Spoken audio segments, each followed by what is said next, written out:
Hey, welcome everybody. Welcome. Thank you for joining me. This is Dennis Brown, and this is my weekly Freight Broker Bootcamp Live. Today, we're going to be doing another Q&A. So I'm excited that you're here. If you're catching me on replay, hit me up in the comments, #replay. Love to hear from you. Let me make sure that my sound is working properly. It's not. I had it on the thing, so we're going to improve that. Hopefully that made my sound a little bit better. Because now I'm on my primary mic. So, hey, thank you for joining me again. Today we're going to be doing a live Q&A. But hold your questions. I want you to write your questions down. I want you to have your questions ready, but I want you to hold your questions. Today is all about trying to get your questions answered about how to start and grow a successful freight broker or freight agency business. Again, if you don't know me, I've been an entrepreneur for probably over 30 years now, which, that's crazy, over 30 years. Built 4 multi-million-dollar companies in 4 different industries. Been very, very fortunate. Did over $200 million as a freight broker. Ended up selling that company. But along the way, I put together a program called my Freight Broker Bootcamp, which is a startup program. It's an online course. It takes you from A to Z, online, self-paced, from home. You don't have to go to a classroom. We've had over 10,000 students go through that program, and we offer a 60-day, 100% unconditional money-back guarantee. So I'm sure that there's a bunch of my students in this that'll be in this live. I'm sure there's a bunch of people that just found this on YouTube or on Facebook or on LinkedIn. So I'm excited that you're here. Thank you so much. You're going to notice a little difference here. I have a pair of glasses on the top of my head. Apparently my eyes are getting a little older, and sometimes the font here in these lives is really small and hard to read. So I may call in for a little bit of help here throughout with these glasses, but bear with me. I think we'll have some fun, get your questions answered, and I'm excited that you're here. So hit me up in the comments with a city and state you're logging in from. And what we'll do from there is we'll do some shout outs. So do some quick shout outs. Then we're going to jump into Q&A, but hold your questions. Okay. All right, cool. So what do we got? I'm going to need them right away. Accounting Imperial Express. Welcome. Thank you. Oh, sorry about that. I put the wrong year. Of course, the classic mistake in for the date for the live. I apologize on that. I'll try to get better with that. John, welcome. Shaka Robinson, welcome. Freight Hustler, welcome from Richmond, Virginia. John Stamper from Phoenix, Arizona, welcome. Shaka's from Hope Mills, North Carolina. Thank you so much. We got TJ Hines from Tampa, Florida. So we got a bunch of people. We've got Nathan from Detroit. We got Cynthia from Maryland. Cynthia Moore, you're back. Jay Royce from New York City. Elliot from Mobile, Alabama. Robin from Atlanta, Georgia. So we got people from all over the place. I'm really excited that you're here. I truly appreciate it. We're going to try to keep this short, but a lot of that's going to fall on you, okay? And what I mean by that is when I say go, okay, when I say let's go, you got to get your questions in the chat box right away, okay? Because what I'm going to do is I'm going to try to spend here about 30 minutes doing a quick Q&A to try to answer your questions. So the quicker you get your questions in after I say go, the more likely those questions are going to get answered, okay? Now, I do come back in later throughout the week sometimes, and I might be able to give you a reply through text, through the thread, but it's not the same as me being able to answer it here. What I do here is I try to take your question and I try to peel the onion back so that I can give you a much more detailed answer than I ever could in a written format. Okay. So I hope you guys are ready. I hope you guys are ready to go. We'll do a few more shout outs and then we'll get going. We got Corey Buchan from Billings, Montana, as always. We got AJ from Pennsylvania. We got Julie Savage. Welcome from Utah. That's an old timer. She's been around, not old. I'm sorry about that. A long timer, we'll say. Anthony from PA. Joseph from Jersey City. Welcome. Thank you so much for being here. All right, guys, the ball's in your court. Here's what we're going to do. Hit me up in the comments with whatever questions you have, but be specific. Okay? Be specific. Don't ask a question like, how do I get shippers? Because my answer to you is going to be sales. Okay. So be more specific, like how do I get shippers with LinkedIn, or how do I get shippers with cold calling, or how do I get, you know what I mean? How do I get shippers at trade shows, right? So those are the sorts of things, questions. I mean, whether that was just an example, but maybe it's about rating. Maybe it's about sourcing carriers. Maybe it's about Who knows, right? Any questions you have, I will do my absolute best. I promise you, I don't have the answers for everything. If I don't have the answers, I'll try to point you in the right direction.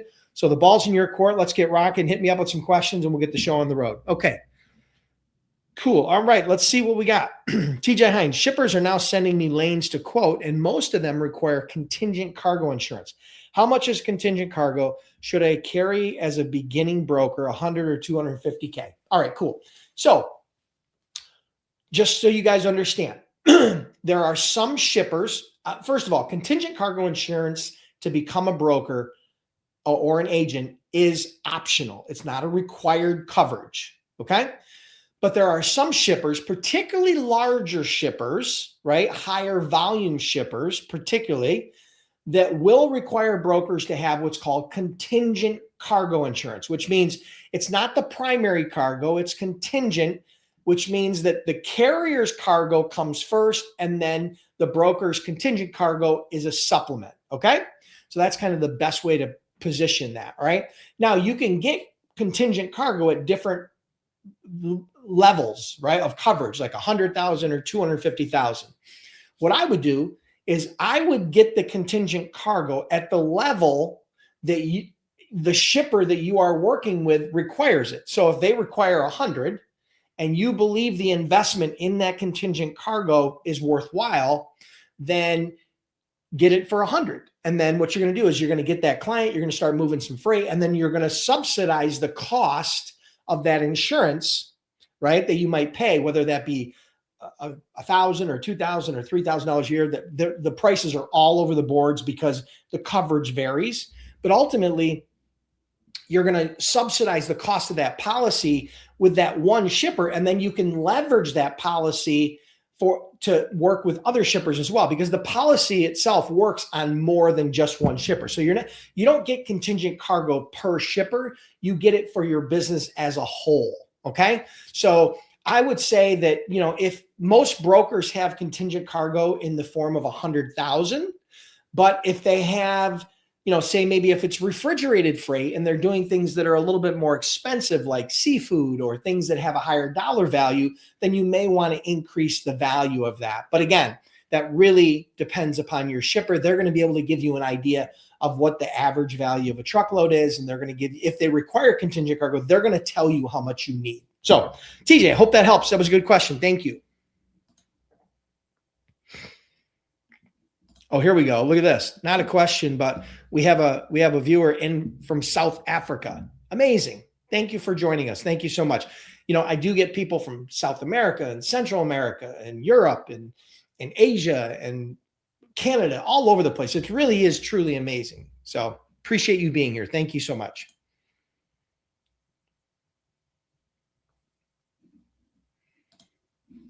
Okay. Called to get a freight broker bond and they require 25,000 in liquid assets. Now that will make things hard. Okay. So here's the thing. All right. It depends upon your credit. It depends upon the bonding company. Okay. Trust me. If you have good credit, let's say you're in the high 600s, 700 range, you're not going to have to put up assets. Okay. If you have worse credit, if your credit is lower, then if you decide you really want to start as a freight broker and you got to get your bond, then you may have to put some assets up, or you may have to have some sort of collateral, right? But here's what I'm going to tell you. I would not suggest that if anybody in this audience is required to put up collateral for their bond, my strongest suggestion to you is don't worry about getting your freight broker authority right now. Start out as a freight agent. Okay? Why do I say that? I say that because it costs less to get started. There's less risk. The job is easier. Okay? And you can get started very, very quickly. Okay? So I have clients and students of mine and friends of mine as agents, not brokers. They don't own their own authorities. They don't own trucks. They don't do anything, that make $1 million plus per year in commission in their pocket. Now, these aren't guys that have been in the industry for 20 years. These are guys that have been in the industry for 5, 7, 8, 9 years. it's not like they spent their entire career there. Okay.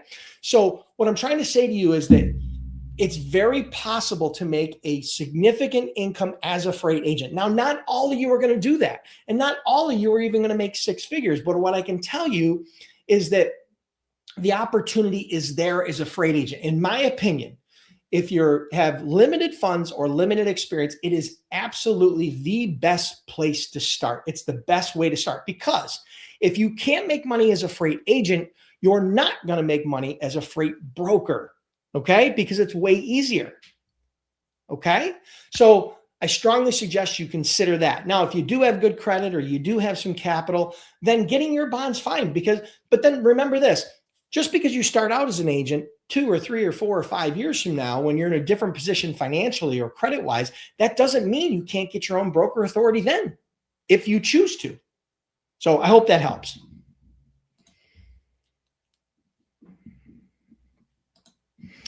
Okay, J. Royce asks, is there an app or software that has a pool of shippers like Truckstop has carriers? Yes. Let me give you an example. Let me see. I'm going to give you a link that you can follow to a great source. Okay, here you go. Go to freightbrokerbootcamp.com/free leads.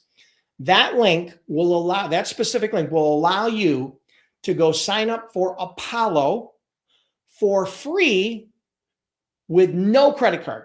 So you don't even have to put a credit card in. You get free access through that link, okay?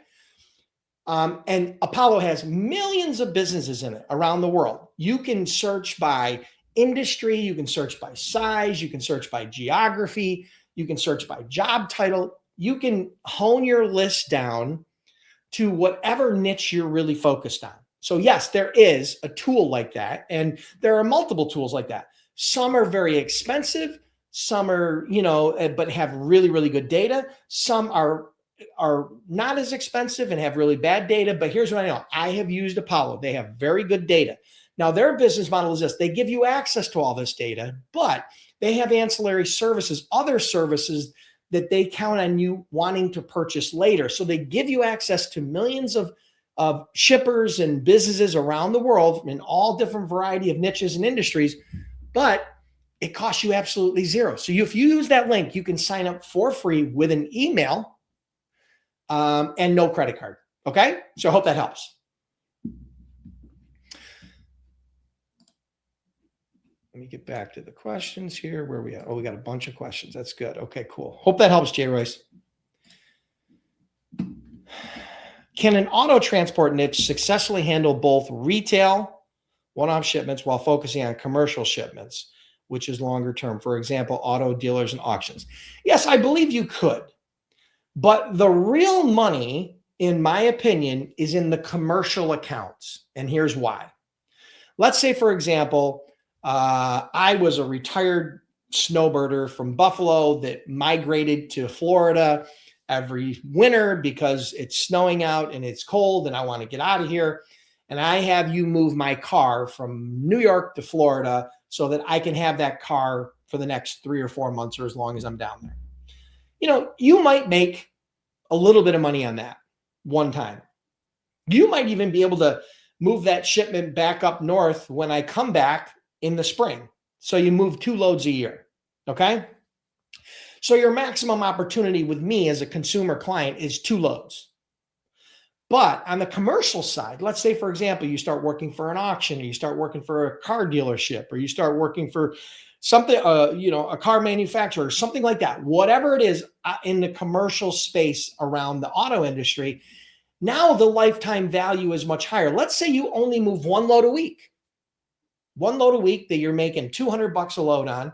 That's $10,000 a year. That's 52 loads a year that you're making money on versus 2 loads a year.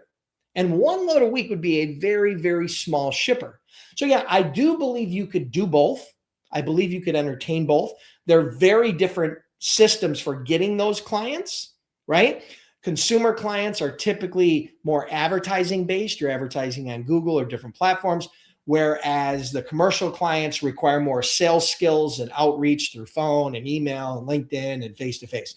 So I truly believe you could do both. I think the bigger upside is the commercial but that would be your choice. So I hope that helps. Okay, Authority secured 4 clients, but all wanting our carrier side to fulfill CVG need.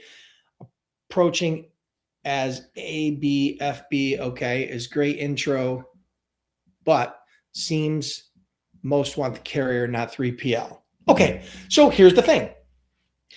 You bring up a good point. Let me translate this. So what's happened is this person has a carrier side, they have trucks, and they opened a brokerage side.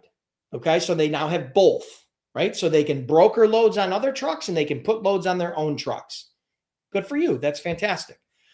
But it all comes down to how you are selling the service. If you're selling yourself as an asset-based carrier and that's what they hear, then that's what they're going to focus on. Okay, then they're going to want you to move it with their with trucks. That in a perfect world, or in a lot of cases, that's what a lot of shippers are going to want you to do. Not all of them, and it's not even a majority. Most shippers don't even care if you broker the loads out as long as you're a legitimate broker. But the point is, you will have some shippers that will say asset only, right? But that's a lot of that comes down to their preference and how you introduce it to them. So what you might be better off doing is rather than selling the asset-based or focusing on being an asset-based, sell it as a brokerage and let them know that you do have your own assets, but right now your capacity is on the brokerage side because your trucks are at capacity. Okay. So it really comes down to the companies you're talking to, because some are going to just, whether you have the brokerage side or not, many of the shippers are going to tell you, some of the shippers are going to tell you, hey, we require assets. That's just the way it is. Now, I'm going to tell you that's really a lie in most cases, because they do have brokers they work with. They just don't want any new brokers. So they're saying they don't know you well enough to bring you on as a broker. So there's a couple strategies where you can use assets. You can use assets to get your foot in the door, and then you can upsell freight brokerage, or you can sell freight brokerage, right? And then use the assets as a lure to try to help them feel more secure that if somebody falls off, you might be able to use your own equipment. So those are just a couple of thoughts. I hope that helps.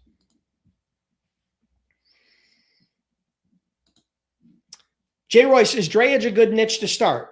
Yes, drayage is a good niche. Drayage can be a very good niche, right?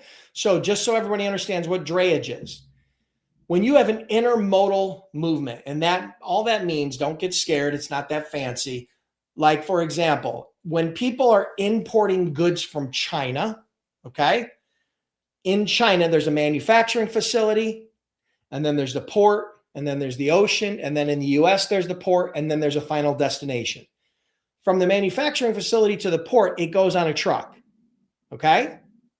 And from the port to the port, it goes on a ship, obviously. And when it lands in the port in the US, it's got to go on a truck again to get to wherever the final destination is, whether that be a warehouse or whether that be the end shipper, okay? So drayage to brokers in the US is typically the truck component to the port or from the port, all right? And it's usually carrying a container of some sort, right? So ultimately, that's drayage. Now, that can also apply in rail freight.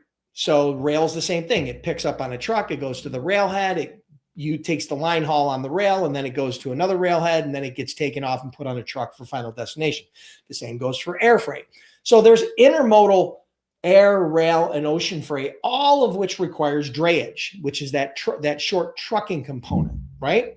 So yeah, so drayage can be a great niche, but typically as a freight broker, if you're going to be focusing on the drayage niche, your customer is going to change a little bit.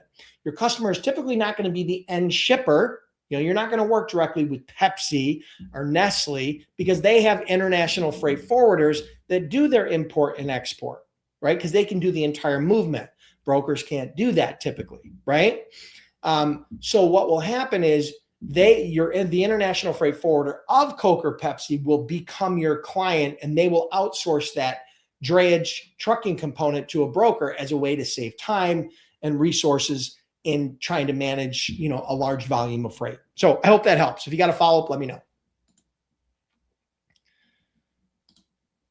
What is the best way to learn everything about a specific niche, such as lumber, trusses, and building materials? Example, terminology, shipper lingo, types of vehicles, equipment needed. Okay, what is the best way to learn everything about a specific niche? The best way to learn about a specific niche, the best way that I've ever learned about a specific niche is to simply immerse myself into that niche. It involves a lot of reading, a lot of listening, a lot of watching. It involves research. Now, the advantage you have that I didn't have when I first got started is you have AI. You have things like Google Gemini. You have things like ChatGPT that you can go to that will help you do a lot of that research very quickly. Now, of course, you can just use Google, right? And you can do some searches there. There are YouTube channels. There are blogs. There are trade journals, right? There are media sources and information specific to that niche. Now, you can also, I'm sure there sometimes are core, depending on the niche, not necessarily lumber, but sometimes there's even more advanced information about specific niches. So what it really comes down to is you have to immerse yourself in that niche, right? You need to be listening to podcasts that are associated with it. You need to be watching YouTube channels that are associated with it. You need to be on websites and blogs associated with it. So you want to trade journals, like industry specific associations associated with each of those niche, because lumber and all the different niches have different associations, which also provide a lot of information. So I hope that's a good start, but you want to immerse yourself into that, understand the terminology, understand a little bit of the background of the industry, understand what drives that industry, what products are, what are the primary products that drive the most revenue in those industries. So you want to do some research, but that won't take you long. I mean, to start getting your feet wet. Now, you're not going to be an expert in it overnight, but the fact is you can know more about a specific freight niche than 99% of the population, probably in 2 to 4 weeks, literally, if you immerse yourself. So I hope that helps.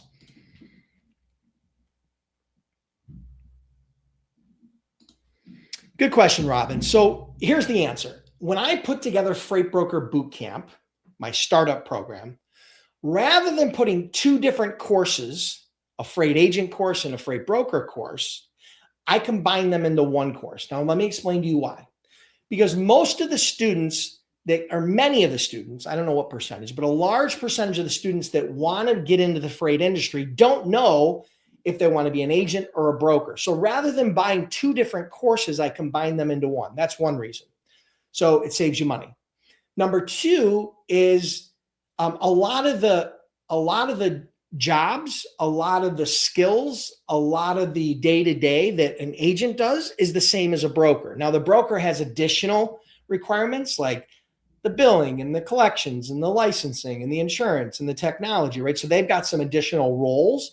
But from a day-to-day perspective, moving freight is pretty much the same, right? Finding shippers and moving freight for a broker is the same as it is for an agent. Does that make sense? So I've combined those into one program called my Freight Broker Bootcamp. It's a startup program. I had over 10,000 students go through that program. And here's the best part, Robin. We offer a 60-day, 100% unconditional money-back guarantee. So if you're not happy, just send us an email and we'll send your money back. Okay? So I hope that helps. Where are we at on time? Okay, cool. Brandon, I'm having issues breaking in with my consignees. I move military grade explosives going to the top manufacturers in the US. I'm shipping to them 3 to 4 times a week. What's some advice to get in? Okay, so congratulations, Brandon. You're already moving freight for what sounds like, I don't know if you're working for the DOD or you're working for some government agency, or if you have some specific shippers that specialize in munitions or ammunition or arms, right? Weapons.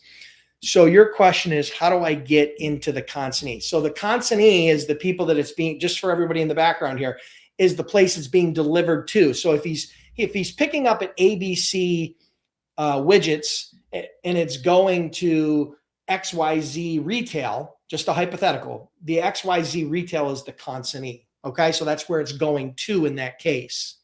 So what he wants to do is he wants to get business from them. So the answer to that is really kind of a what I call the daisy chain effect, right? So because you're delivering into that facility, you can usually break into a phone call or a face-to-face meeting pretty easy, all right? Because you've got that background. You already know, they already know one of your customers because they're buying from them. And you can already document the fact that you've been on their docks, you've delivered their freight, you understand what they're doing, right? So you've already got a little bit of rapport, right? It's not a cold call. It's what I call a warm call, because you could call up the shipping manager and say, hey, Joe, it's Dennis, hey, we've been moving freight for for XYZ, and it's been on your dock. We've been delivering it to you for quite a while. Really appreciate it. You guys do a really great job, by the way. Thank you so much. I'm curious. And then you start asking some questions, right? And those questions are going to be, around you trying to qualify if there's some opportunity there, right? But because you've got that instant rapport, because there's a certain level of trust above and beyond a normal cold call, you're going to get better answers. Okay. So it really comes down to reaching out either through email or through phone. I prefer phone. If you can ever get face-to-face, great.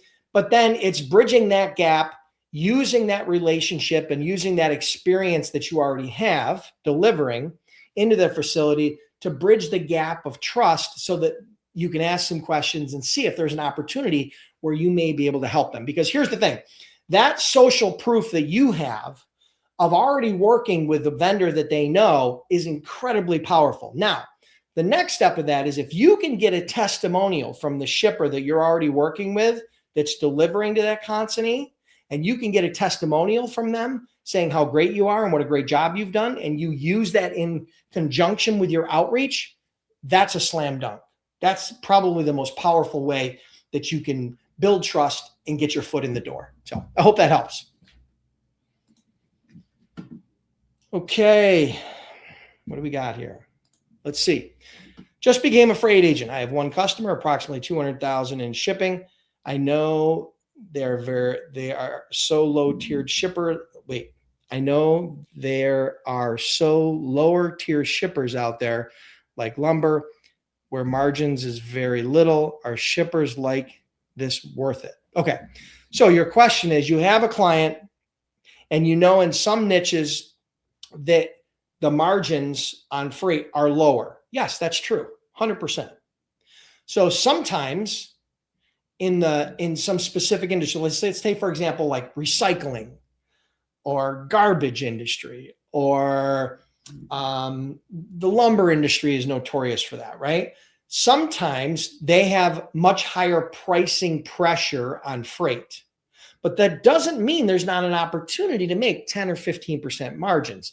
It just means that you're probably not going to be making higher margins in the 20 to 30% range, which you can in other industries, right? And not only just other industries, but with other shippers. But I don't want to paint a broad brush across the entire lumber industry, because there are probably some some companies in the lumber industry that are more focused on service. But the thing is what you have to do, and just understand this is what I want you to understand. Complexity creates opportunity, and complexity creates margin. Now, listen carefully. You got to pay attention to that. What I mean by that is if you're just doing a one pick, one drop flatbed load of lumber that doesn't require a whole lot of complexity, or a one pick, one drop van load that doesn't require a whole lot of complexity, right? There will be less opportunities there and less margin there, but it doesn't mean you can't make money there. But if you want to find more opportunities and you want to increase your margin, you have to solve more problems, which means you need to look for some complexity. And complexity can come in all kinds of shapes and sizes. Rather than a one pick, one drop van load, maybe it's a one pick, 4-stop van load, right? You got 4 stops, right? Or maybe it's a van load that requires pads and straps, because maybe it's furniture or something, or some product that might get damaged, or, maybe it's expedited van load from point A to point B, which adds complexity. So those are examples of very basic one pick, one drop loads versus looking for complexity. Right? So I hope that answers your question. Maybe you'll, but yeah, there are lower margin niches. It still can be worth it. But what I'm going to tell you is this. Here's my rule of thumb. If you can't make $100 a load, meaning $100 in gross margin a load, right? I probably don't want to mess with that shipper, because you don't want to be trying to make money hustling $25 and $50 freight. Now, that doesn't mean that you can't get in the door with lower margins and then work your margins up. And you won't know that until you try. But ultimately, if you can't make $100 a load as a broker or as an agent, then in my opinion, there's probably better opportunities out there for you. So I would seek those opportunities, but that's your call. So I hope that helps. I kind of went a little off script there and a little off, but I wanted to try to add a little bit of texture to it. Okay, Robin asked, shifting careers, would this be the best way to go to get your feet wet to start out as an agent?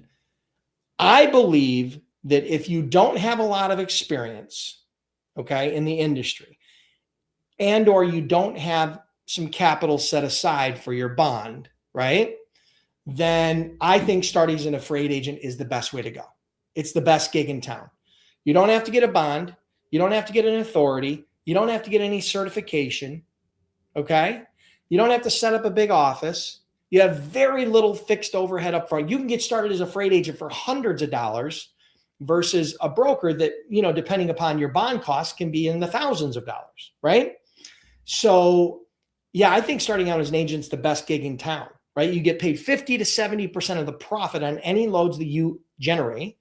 And the fact is, like I've said before, and I'll say 1,000 more times before I take a dirt nap, and that is this. If you can't make money as a freight agent, you're not going to make money as a freight broker. Plain and simple. Okay? So it's a very low risk, low cost way to enter the industry. And then you always have options later. So yes, I believe the agent, particularly coming from another industry, I think the freight agent business is a much better way to start out the business.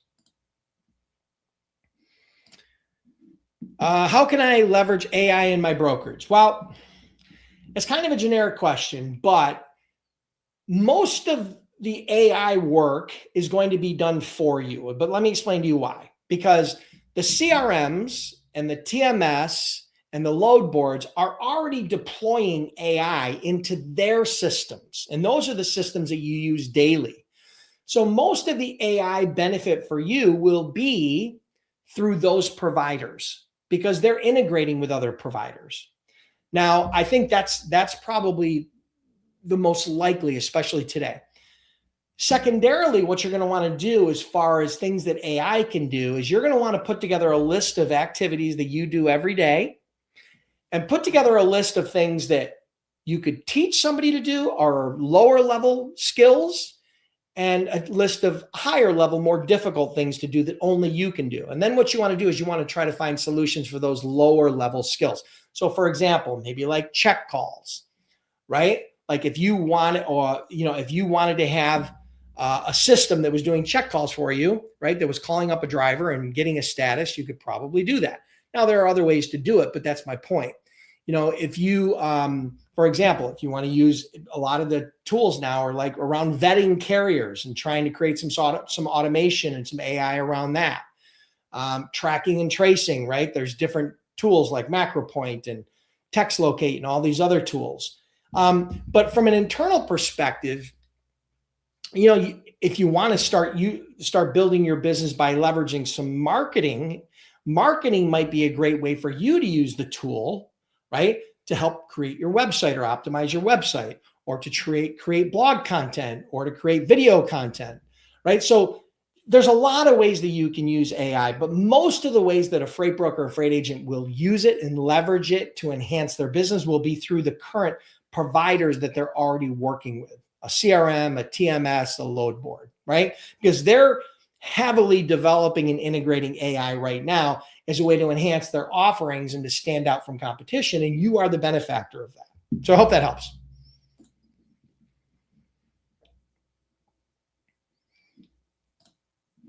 Okay, with insurance, do you think it's worth it having E&O along with CCI? Okay, both of them have a place. CCI is contingent cargo insurance, okay? And E&O is errors and emissions insurance. I never had errors and emissions insurance through the entire time of my brokerage, okay? Now, I'm not telling you that you shouldn't get it or you don't need it because I don't know you. But my point is that, or I don't know your business, but the point is that those are coverages that you can get. Now, they're not cheap. E&O insurance isn't cheap. Contingent cargo insurance isn't always cheap.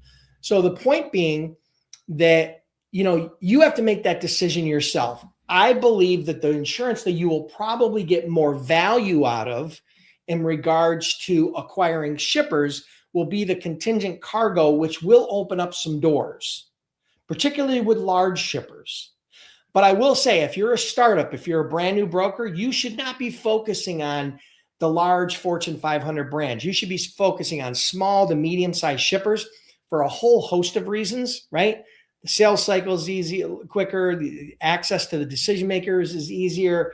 Competition is less, right? Less formality and bureaucracy in getting onboarded. There's a whole variety of reasons why smaller shippers are better, right? For new brokers in particular. But yeah, I hope that helps.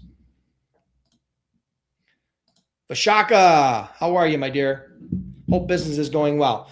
Vashaka has a brokerage she started several years ago, has done multi-millions of dollars per year as a broker, right? And is really amazing. I had her on an interview of one of my students. She took my boot camp and then she also took my sales accelerator. So yeah, I think if you guys go to my YouTube channel and you look for her in a success story, her and I had a great conversation. She talks about some of the mistakes she made and some of the things she'd do different. And she talks a lot about that during that. So it was really a great interview. Thank you for that. We did that a while ago. We should probably regroup, Vishaka, and have another, maybe have another interview, see how things are going now. Okay, I'm scrolling, looking for some questions, and then we're going to wrap up because I'm already over 30 minutes, but give me a second here. Maybe I can. Okay. Avery Hill, how do you put together your shipper packet? Don't overcomplicate it. It's really simple. There's probably two primary components that you're going to need in your shipper packet. Your shipper packet is going, if you have a broker, if you are using a broker shipper agreement, then that will be part of it. The other part of it will be a credit application where a one-page credit application where they will fill that out. You will use that as a way to run credit because you get their name, their address, their billing contacts, their Dun and Bradstreet number, some references, and they agree to your basic terms like 30-day terms or whatever your terms are. And somebody signs it, and that's your credit app, right? And then you use that information as a way to research that client on their credit worthiness as far as how much business you're going to be able to credit you're going to be able to extend to them. Okay. So those are the primary things, right? With your shipper packet. I guess it depends on how you're using it. I really never did anything with shipper packets until the prospect had already said they want to do business with us. So I wasn't sending that out to every person that I talked to on the phone, right? So that was more of an onboarding packet that had to be addressed before we could onboard them to start moving freight. It's not a one-page sales sheet. It's not a brochure. It's not a, customer testimonials. It's not your website, right? You've already got a website for that stuff. If they want to see that stuff, they see it on a website, right? So I hope that makes sense. If you got a follow-up, let me know.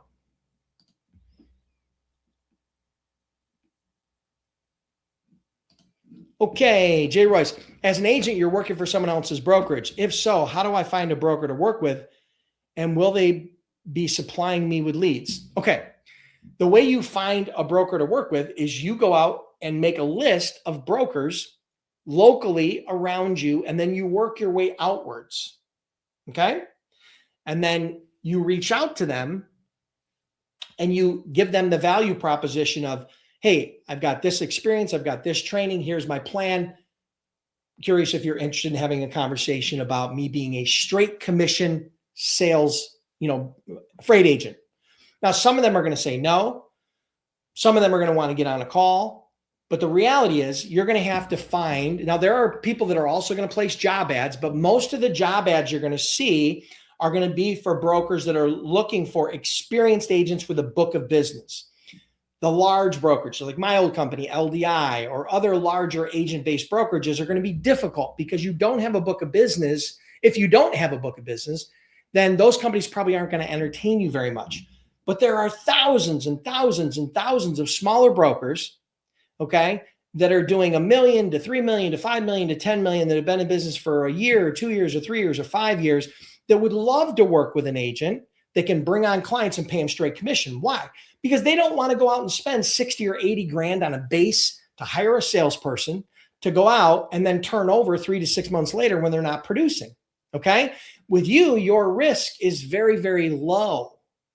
So you make a list of brokerages, you do outreach to them. And here's what I'm going to tell you. If you contact 50 brokerages and you give them a risk-free value proposition and you put your best foot forward, and I'm not talking about just email, I'm talking about email, phone, face-to-face. If you do an outreach program like that to them and you don't get hired or you don't get an opportunity to become an agent, it would be the first time in history that anybody's ever came back to me and told me that they weren't able to do it. Okay. But if you think that everybody and their brother is just going to want to hire you as an agent just because you went through some sort of training and you don't have a book of business, well, then you're probably mistaken. But here's the reality. If you can't get a job as an agent on straight commission after reaching out to 50 clients, you're probably not meant for this industry. I'm not talking to you, Jay Royce. I'm just talking in general. You're probably not meant for this industry because it's a sales-driven industry, which requires you the ability to sell yourself. And you're selling something that's free with a huge upside to your exact target market. So I hope that helps. Again, there's other sources like LinkedIn would be a great place to go and network and connect, right? Find other agents that are new to the business that you can then get an introduction to their brokerage, right? There's a lot of things you can do, but ultimately it requires a little bit of work.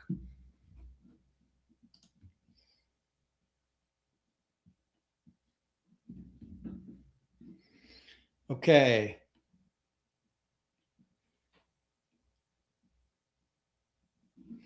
Okay.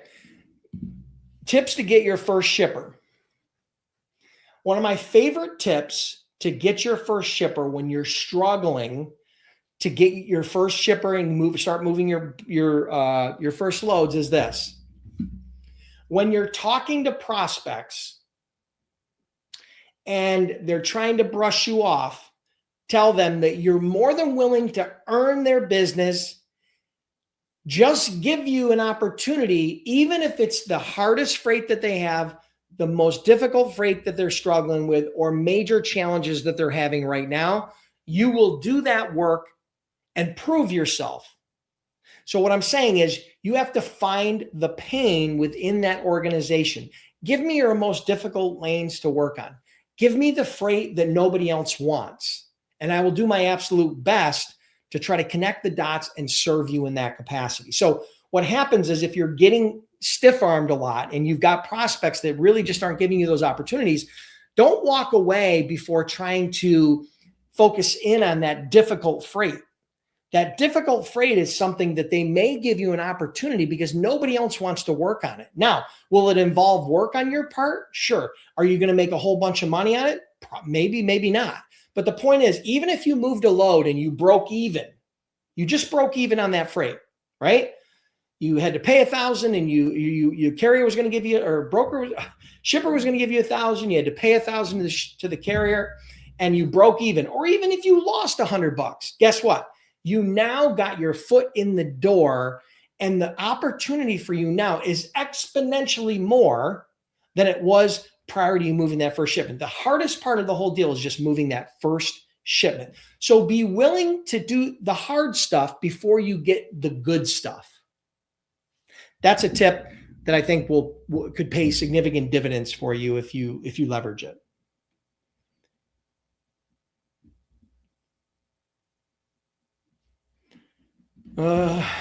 Josh, Is it recommended to work with platforms like UShip and Freightstar, or you just do cold calling is better? Okay.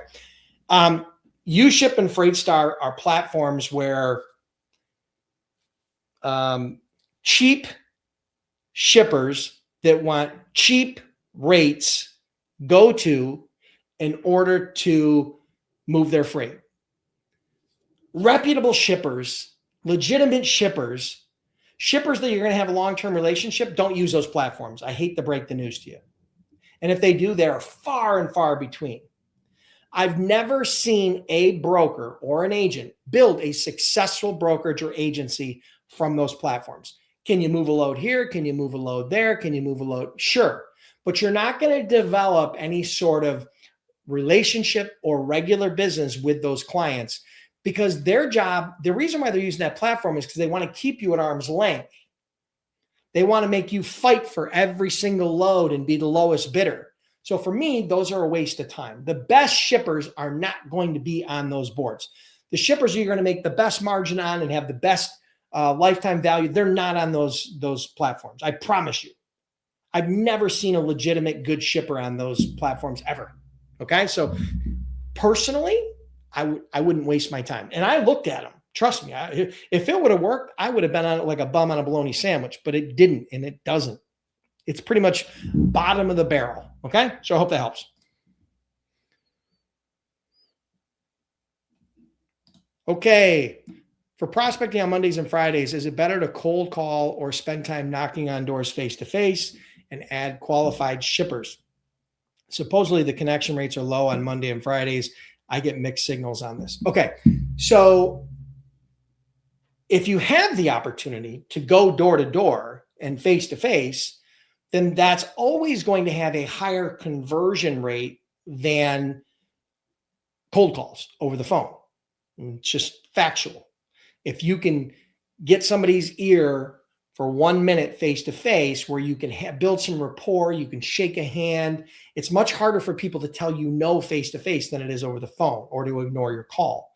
So I believe whenever you can do face-to-face, it's great. The problem is that most people, their niches are not just local, right? You may start local, but then you're going to expand beyond that. So you're not always going to be able to do face-to-face. So you need to learn how to use the phone. And the fact is, if you didn't, you have to make sales calls on Mondays and Fridays. If you don't, you're missing out on huge opportunities. Yeah, the connection rate's lower. Who cares? Who cares? Let's think about it for a second. If you don't prospect on Mondays and Fridays, you got 5 days in the week, and you don't prospect on Mondays and Fridays, that's 2 out of 5 days. I'm not very good at math, but we're going to do a math equation. 2 divided by 5. You're cutting out 40% of the time and 40% of the opportunities you have to prospect. So if I were prospecting 5 days a week and you were prospecting 3 days a week, and we were saying the exact same thing to the exact same shippers, who do you think would win more business? Me. It's just numbers. I'm going to be able to make 40% more calls than you. I don't even have to be better. I could be worse and still do better.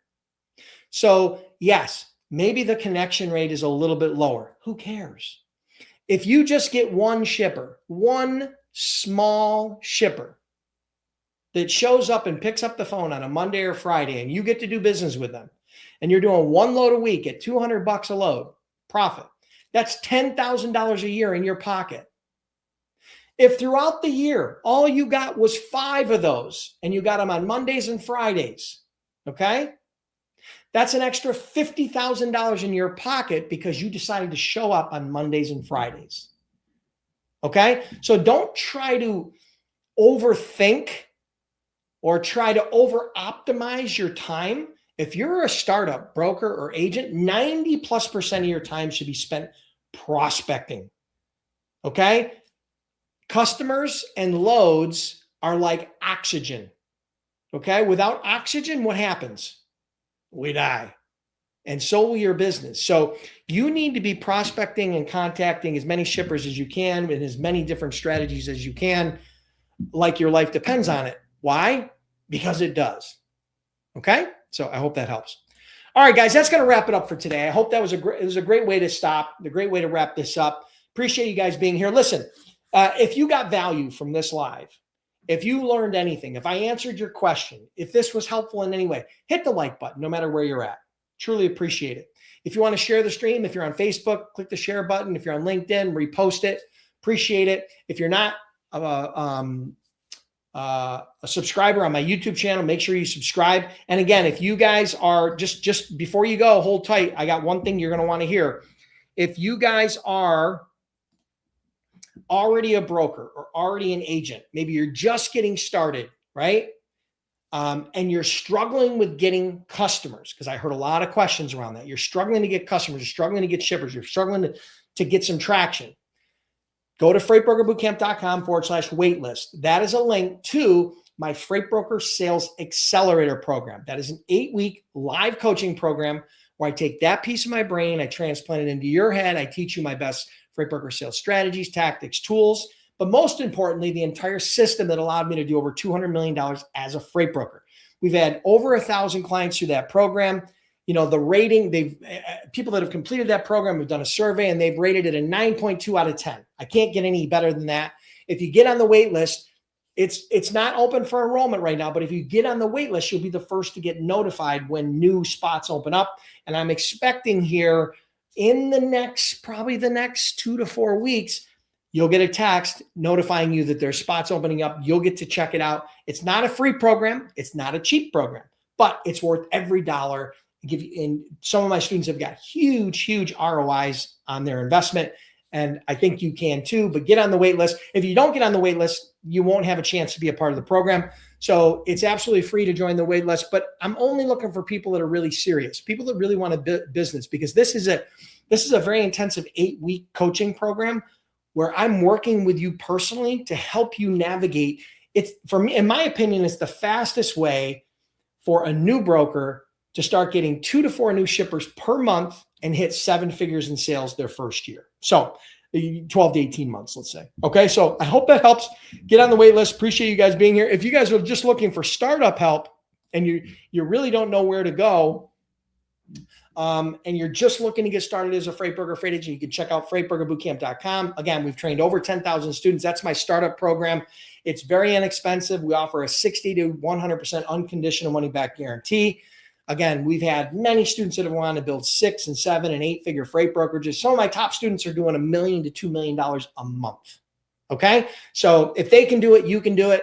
I can't promise, you the moon, but I can promise you that this system works. This program is well known to be the most cost-effective and comprehensive online freight broker and freight agent training programs. Have an awesome day. We'll see you next Monday on the next Freight Broker Bootcamp Live. Thanks, guys. Appreciate it.